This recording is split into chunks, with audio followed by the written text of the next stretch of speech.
Woman adopts homeless black boy, years later he returns a millionaire. The stormy December afternoon in Chicago brought icy winds and torrential rain that turned the streets into dangerous rivers.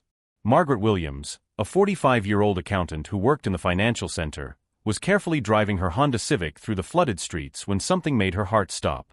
Next to an overflowing storm drain, a small motionless figure lay on the soggy ground. It was a black boy, appearing to be no more than 14 years old, unconscious, his thin body shaking violently in the freezing rain. His lips were blue from the cold, his eyes closed, and Margaret immediately realized that he was on the verge of death. "My God!" she cried, slamming on the brakes. Without hesitation, she jumped out of the car in the pouring rain and ran to him. "Hey kid! Can you hear me?" The boy was barely breathing. His breath was weak and irregular, his body burning with fever despite the cold. Margaret didn't think twice. She wrapped him in her coat and carried him to the car. He was frighteningly light, as if life were literally slipping away from him. During the desperate drive to Mercy Hospital, Margaret talked to him constantly. "Hang in there, sweetie. You're going to be okay. What's your name? Where are your parents?" At the hospital, the medical staff rushed to the emergency room. Margaret waited in the waiting room for hours, her clothes still wet, her hands shaking, not just from the cold, but from concern for a boy she didn't even know. Dr. Anderson finally appeared, shaking his head in admiration. "Ma'am, this boy wouldn't have survived another hour in the rain. He was suffering from severe hypothermia and malnutrition. You saved his life." When the boy finally woke up 2 days later, his eyes met Margaret's. His voice was just a whisper, "Thank you, ma'am. My name is Jamal." Jamal told his story through tears. At age 12, he lost his mother in a car accident. His mother's family took everything, the house, the savings, the belongings, and abandoned him. For 2 years, he lived on the streets, sleeping in shelters when he could find a spot, begging for food when hunger struck. "I have nowhere to go," he admitted, lowering his head in shame. Margaret felt something stir deep in her heart. Widowed for 5 years and childless, there was a void in her life that she couldn't fill. Looking at that boy, frightened, alone, but with eyes that still sparkled with hope, she made a decision that would change both their lives forever. "Jamal," she said softly, holding his thin hand. "What if I told you that you have a place to go? How about coming to live with me until you've fully recovered?" Jamal's eyes widened. "Ma'am, I can't accept that. You don't even know me." "I know enough," Margaret smiled. "I know you're a brave boy who has survived things no child should ever have to go through. I know you deserve a chance. And I know that, for some reason, God put us in each other's path in that storm." 3 days later, Margaret signed the temporary guardianship papers.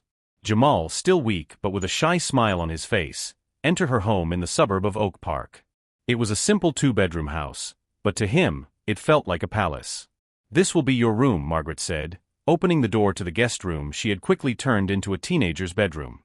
"It's not much, but it's yours." Jamal looked around, carefully touching the clean bed, the desk, the new clothes in the closet. Tears streamed down his face. "No one has ever done anything like this for me," he whispered.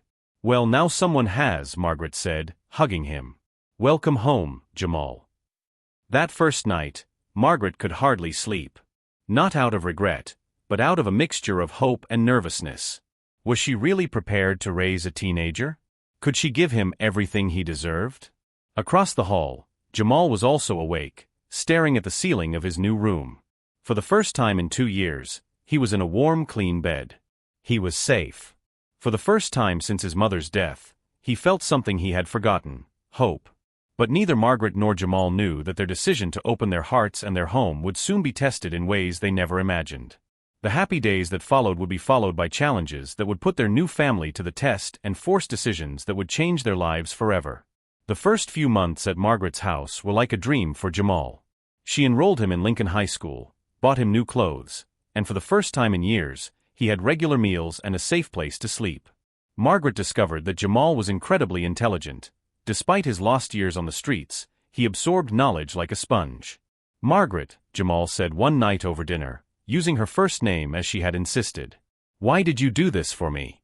You didn't even know me." Margaret stopped eating, choosing her words carefully. Jamal, when I saw you in that storm, I saw more than a boy in trouble. I saw someone who deserved a chance. And to be honest, you saved me too. How so? You gave my life purpose again, she smiled. After my husband died, I was just existing. You brought me back to life. But their happiness did not go unnoticed by others. Margaret began to notice the strange looks from her neighbors when she walked with Jamal. Her friends at work made subtle comments about how brave she was for taking such a big risk. The situation worsened when Margaret brought Jamal to meet her family on Thanksgiving. Her older sister, Patricia, pulled her aside in the kitchen. "Margaret, what are you thinking?" Patricia whispered urgently. "You picked up a kid off the streets. You don't know anything about his past, about his family." "I know everything I need to know," Margaret replied firmly. "What if he steals from you? What if he brings trouble? You're risking your safety, your reputation, your financial future for a stranger." "He's not a stranger," Margaret said, her voice rising. "He's my son now." Family tensions intensified when Margaret officially adopted Jamal 6 months later. During the hearing, the judge asked if she was sure of her decision. "Absolutely," she replied, holding Jamal's hand. "This is my family." But the most painful opposition came from an unexpected source. David Mitchell, a co-worker for whom Margaret had developed feelings, began visiting her regularly.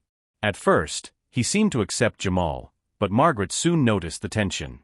One evening, while Jamal was studying in his room, David confronted Margaret.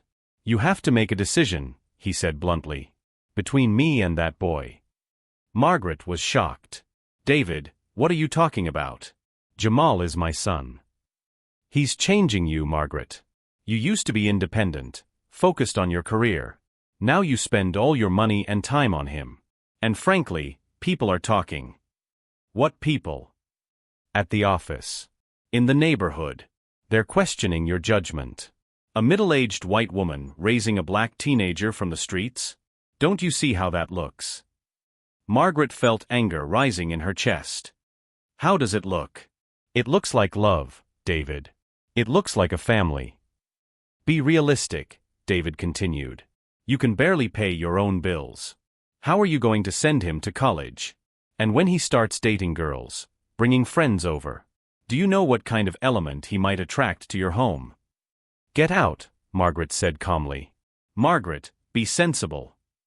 Get out of my house." David grabbed his coat, stopping at the door. "When you get tired of playing mother and want a real life, give me a call." After David left, Margaret sat heavily on the sofa, her hands shaking. Was she being naive? Was she hurting herself and Jamal? Jamal appeared on the stairs, having heard the argument. "Margaret, if my presence is causing problems." "Stop right there," Margaret said, standing up. "You're not causing problems. Some people just don't understand what real family means." "But what if they're right? What if I can never repay you for everything you've done for me?" Margaret approached him, placing her hands on his shoulders. "Jamal, you've already repaid me 1,000 times over. You've given me joy, purpose, and love. You remind me every day why it's worth being kind in this world." But the pressure continued to mount. Margaret began receiving anonymous calls saying cruel things about her misguided charity. Her car was vandalized twice. Patricia stopped inviting her to family gatherings. At work, she was advised by her supervisor about how her personal issues might be affecting her job performance. Although nothing was said directly, Margaret knew that her decision to adopt Jamal was hurting her chances for promotion. One evening, while helping Jamal with math, Margaret noticed that he was unusually quiet. "What's going on?" she asked. "At school today, some boys said I should be ashamed of letting a white woman support me. They said I was being a burden to you." Margaret's heart broke. "Jamal, look at me. You're not a burden. You're the best thing that's ever happened to me." "But what if they're right? What if I really am keeping you from being happy?" "You make me happy," Margaret said firmly. "Don't let anyone convince you otherwise." But she could see that the words were affecting Jamal. He was withdrawing, studying obsessively, as if he felt he had to prove he deserved to be there. The pressure was affecting them both, and Margaret knew that something would have to change soon. As the months passed, Jamal excelled academically, but Margaret noticed worrying changes in him. He was becoming more reserved, turning down invitations to school activities, studying late into the night as if his life depended on it. One night, Margaret overheard a phone conversation that would change everything. David had called, and his voice was loud enough for Jamal to hear from the hallway. "Margaret, you're throwing your life away," David said. "My cousin works in the police department. He told me that kids like this have an 80% crime rate. It's only a matter of time before he gets into serious trouble." "David, I already told you. Listen, I found an excellent military boarding school in Indiana. They have programs for at-risk kids. You can visit him on holidays, but he would be in a structured environment with other kids like him." "Other kids like him?" Margaret's voice was cold. "You know what I mean. Look, Margaret, you're 47. This may be your last chance to have a real life. A real relationship. Children of your own. Jamal is my son. Biologically impossible. And when he turns 18 and leaves, you'll be alone anyway. At least now you can choose to be happy." Margaret slammed down the phone, but the damage was done. Jamal had heard every word. That night, alone in his room, Jamal wrote in his diary, "She sacrificed everything for me.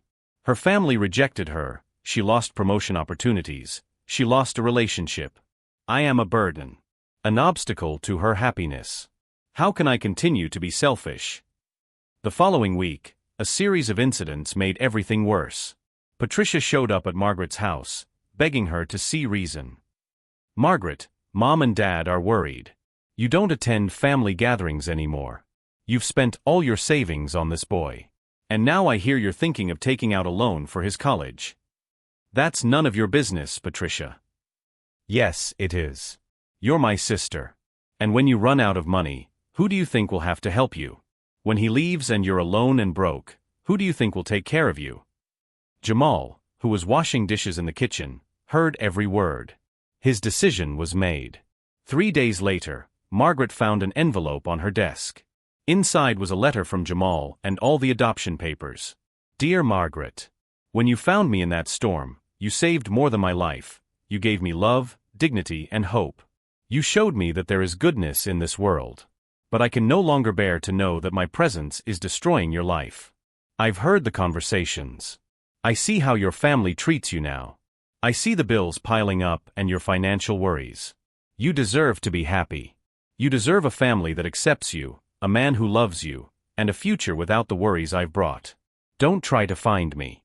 I'll be 18 in 6 months, and I can take care of myself now. You gave me the tools. You taught me to be strong, honest, and hardworking. One day, when I become someone of value, I'll come back to show you that your faith in me was not wasted. Until then, please live your life. Be happy. I love you like a mother, and that's why I need to leave. Forever grateful, Jamal." Margaret ran home, her heart broken. Jamal's room was empty. He had taken only a few clothes and the books she had given him. All the expensive gifts, the laptop, even the money she left for emergencies, everything was untouched. She called the police, but since Jamal was close to 18 and had left a voluntary letter, there was little they could do. Margaret searched for weeks, visiting shelters, asking on the streets, putting up posters. Patricia tried to comfort her. "Maybe it's for the best, Margaret. Now you can start over." Start over. Margaret turned to her, furious. "He was my son. I don't want to start over, I want my family back." But Jamal had disappeared completely. Margaret kept his room exactly as he had left it, hoping that one day he would return. She rejected David's attempts to rekindle their relationship, knowing that he had contributed to driving Jamal away. The months passed in a fog of sadness. Margaret often wondered if she had failed as a mother, if she should have fought harder against outside pressure, if she should have better protected her son from the cruelty of the world. Meanwhile, somewhere in Chicago, Jamal slept in shelters when he could find a spot, worked odd jobs, and studied at the public library every night. He carried the pain of separation, but also the determination to one day prove that Margaret had made the right choice in believing in him. What neither of them knew was that their forced separation would be only the first chapter in a much larger story, a story that would test everything Margaret had taught him about perseverance, faith, and the power of unconditional love. 5 years had passed since Jamal left Margaret's house. During that time, he had endured trials that would have broken many young people, but Margaret's lessons on perseverance and integrity kept him focused. Initially, Jamal slept in shelters and worked part-time jobs, washing dishes, delivering newspapers, cleaning offices at night. Every penny he earned was divided between basic necessities and his education. He had finished high school through a night program and had earned a partial scholarship to study computer science at the University of Illinois. During college, Jamal worked 30 hours a week at an electronics store, where his natural curiosity and intelligence made him stand out.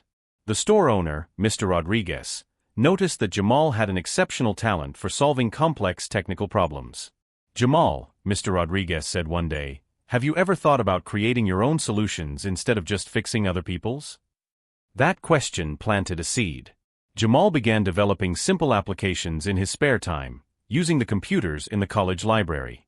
His first application, an inventory management system for small stores, was created specifically to help Mr. Rodriguez. "This is amazing," Mr. Rodriguez said when he saw the program working. "You should sell this to other stores."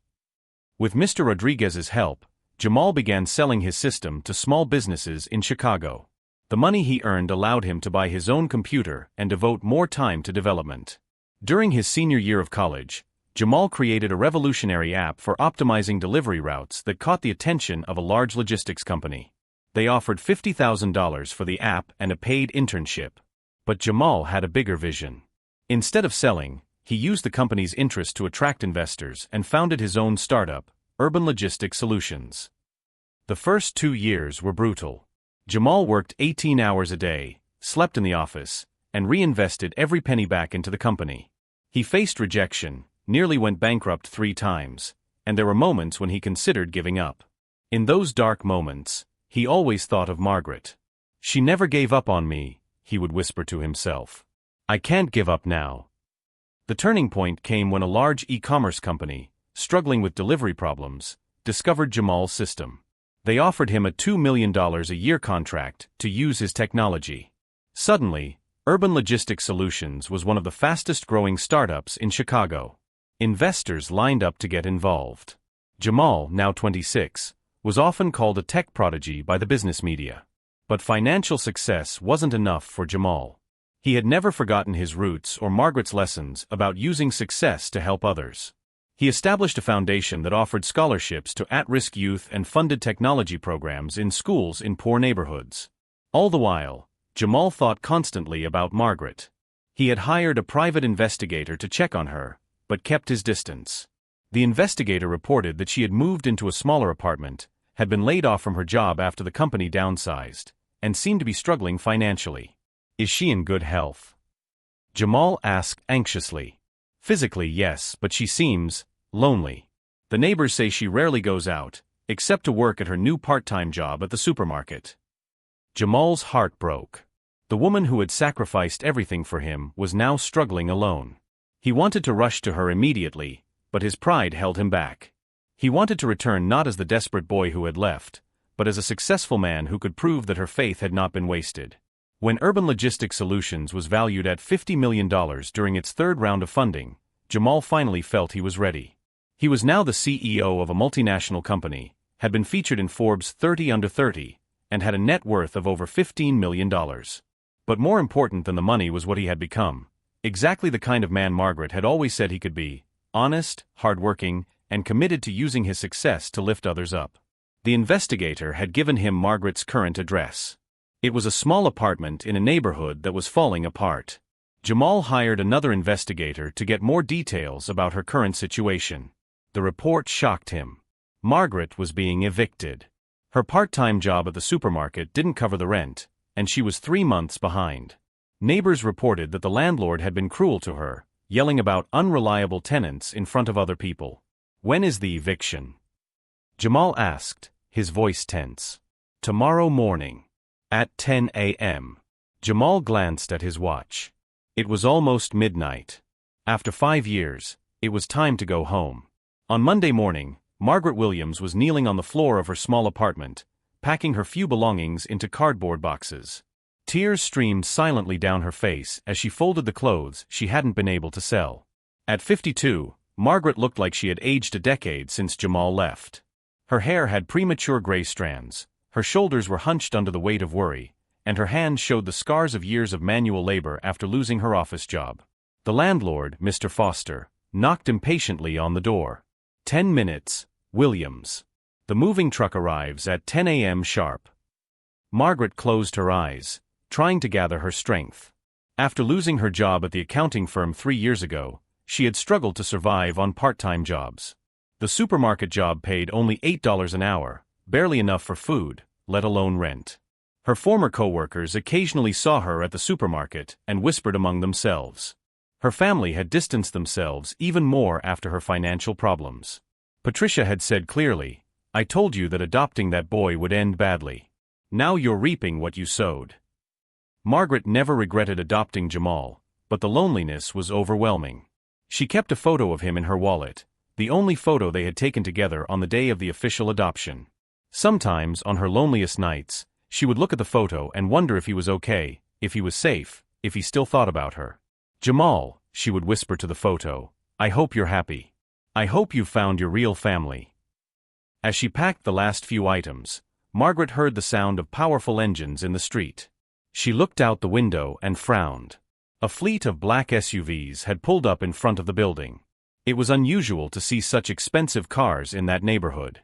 Mr. Foster also noticed the vehicles and became nervous. "Probably bailiffs for another eviction," he muttered. At 10 a.m. sharp, Mr. Foster knocked on the door again. "Time's up, Williams." Margaret opened the door, holding a small suitcase with her last belongings. "I'm ready," she said calmly. But when she went downstairs, she was confused. The black SUVs were parked right in front, and men in suits were getting out of the vehicles. They didn't look like bailiffs. Mr. Foster was on the sidewalk, gesturing dramatically to the neighbors who had gathered to watch the eviction. "See? This is what happens when you don't pay rent. No matter how nice you seem, business is business." Some neighbors looked embarrassed, others just curious. Margaret felt her face burn with shame as she carried her suitcase. Then the back door of the center SUV opened. Out stepped a tall man wearing an impeccably tailored suit. He was black, about 26 years old, and carried himself with a natural authority that instantly silenced the crowd. 2 assistants accompanied him, one carrying a leather briefcase, the other speaking quietly on a phone. Margaret looked at the man and felt something familiar, but couldn't quite place it. She was sure she had never met anyone who dressed so elegantly or exuded such confidence. The man stopped in front of Mr. Foster, who immediately changed his posture, clearly intimidated by the imposing presence. "Are you the owner of this property?" the man asked, his voice deep and controlled. "Why, yes, sir," Mr. Foster stammered. "Can I help you with something?" "Yes. I want to buy the building." Mr. Foster nearly choked. "Buy? Sir, this building is not for sale." "Everything is for sale at the right price," the man said calmly. He motioned to his assistant, who opened his briefcase and took out a check. "I'm offering $500,000. In cash. Today." The crowd gasped in shock. Mr. Foster stared at the check, his eyes widening. 500, but sir, the building is worth $200,000 at most.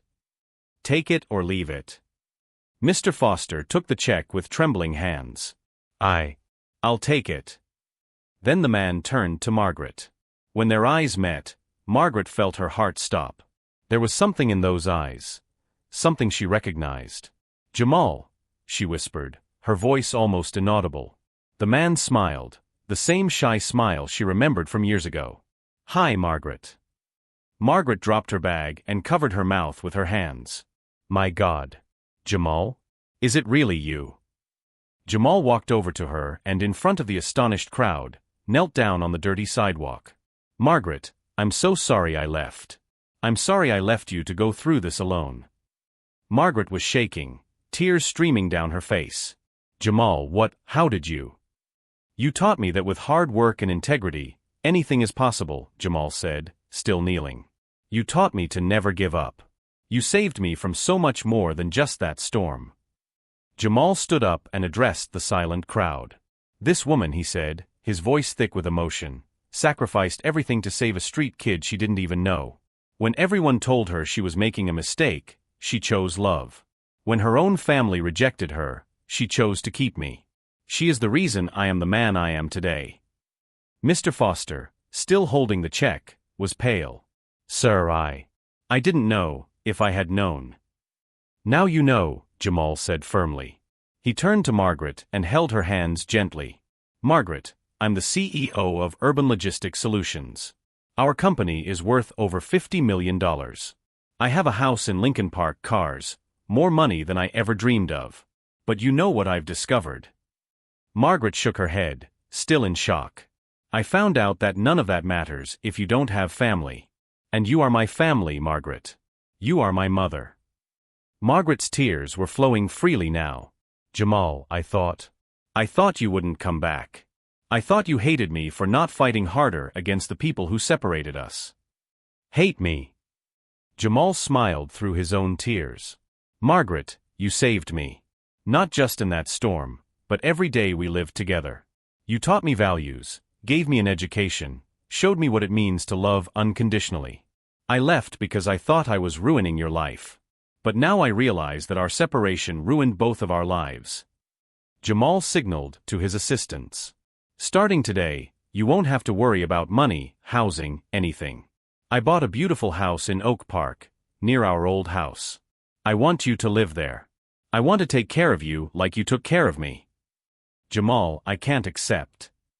Yes, you can, Jamal said firmly. And you will. Because that's what families do, they take care of each other. The crowd that had gathered to watch a humiliating eviction was now witnessing something completely different. Some neighbors wept openly. Others filmed with their phones, knowing they were witnessing something extraordinary. Mr. Foster approached nervously. Mr. Jamal, about the treatment of Mrs. Williams. I would like to apologize. Jamal looked at him coldly. Your apologies mean nothing now. You had months to show compassion and chose cruelty. He turned back to Margaret. There's one more thing. Remember when you said I gave you purpose? Well, I want to give you even more purpose. I'm setting up a foundation to help foster families and at-risk children. I want you to be the executive director. Jamal. You have more experience saving lives than anyone I know, he smiled. Executive salaries start at $150,000 a year. Margaret was stunned. I don't know what to say. Say yes. Say we're going to be a family again. Margaret hugged him tightly, just as she had done that first night when he was just a scared little boy. Yes, my son. Yes to everything. As Jamal helped Margaret into the SUV, the crowd cheered. Neighborhood children ran alongside the car, shouting and waving. Even some of the more critical neighbors seemed moved. In the car, Margaret held Jamal's hand. How did you know where to find me? I never stopped checking on you, Jamal admitted. I wanted to come back 1,000 times, but I needed to become the man you always said I could be. You were already that man when you were 14, Margaret said softly. Financial success only confirmed what I always knew.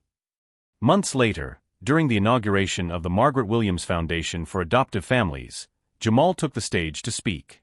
Margaret sat proudly in the front row, wearing an elegant blue dress that Jamal had insisted she buy.